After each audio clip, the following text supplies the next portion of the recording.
Hi అండి, welcome back to PNV Telugu channel. ఈరోజు దసరా 6వ రోజు ప్రసాదం అండి. 6వ రోజు లలిత అమ్మవారిగా మనం పూజిస్తాం కదండి.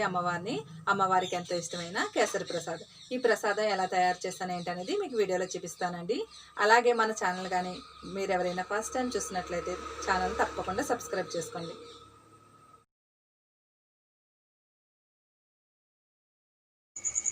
ఒక కప్పు బొంబాయి రవ్వ తీసుకున్నానండి. ఈ బొంబాయి రవ్వని తెల్ల రవ్వని కూడా అంటారు. ఈ రవ్వని మనం ఇప్పుడు వేయించుకుందామండి. రవ్వ వేయించుకునే ముందు మనం జీడిపప్పు కిస్మిస్ నేతిలో వేయించేసుకుందామండి.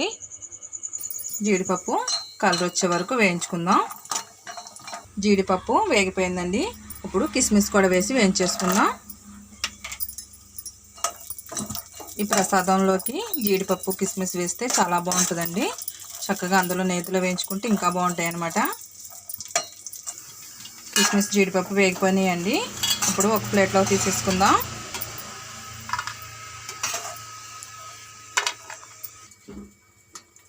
రవ్వని ఒక కప్పు బొంబాయి రవ్వ తీసుకున్నాం కదండి. ఇప్పుడు ఇది పచ్చివాసన పోయే వరకు వేయించుకుందాం.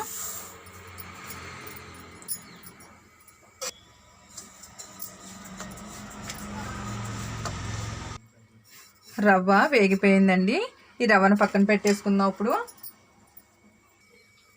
ఇప్పుడు జీడిపప్పు కిస్మిస్ వేయించిన కళాయి గిన్నెలో అదే కళాయి గిన్నెలో 2 గిన్నెలు వాటర్ పోసేసుకుందాం.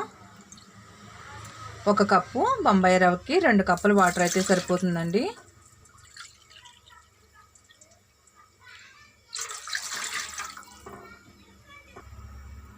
ఇప్పుడు ఆ వాటర్లోనూ ఈ పంచదార వేసేసుకుందామండి.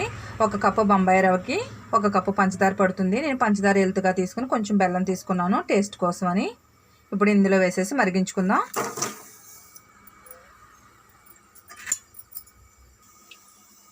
వాటర్ బాగా మరిగిపోయిందండి. ఇప్పుడు యాలకులు పొడి చేసి పెట్టుకున్నాను. ఈ పొడిని కూడా ఈ వాటర్లో వేసేసుకుందాం. ఇప్పుడు ఇందులోకి కొద్దిగంత ఎల్లో ఫుడ్ కలర్ వేస్తున్నానండి. కొంచెమే వేస్తున్నాను. ఇది ఫుడ్ కలర్ అనేది పూర్తిగా ఆప్షనల్ మాత్రమే. మీకు నచ్చితే వేసుకోవచ్చు, లేకపోతే లేదు. రవ్వ ఉంది కదా, రవ్వ వేయించిన రవ్వ వేసి ఇందులో తిప్పుకుందాం. ఇలా కొద్ది కొద్ది వేసుకుంటూ తిప్పుకోవాలండి. ఒకసారి వేసేస్తే ఉండలు కట్టేస్తుంది.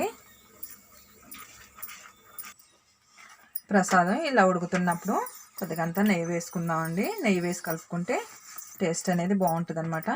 ఈ ప్రసాదానికి ఎక్కువ ఎంత నెయ్యి వేసుకుంటే అంత టేస్ట్ ఉంటుందండి. ప్రసాదం రెడీ అయిపోయిందండి. ఇప్పుడు స్టవ్ కట్టేసుకుందాం.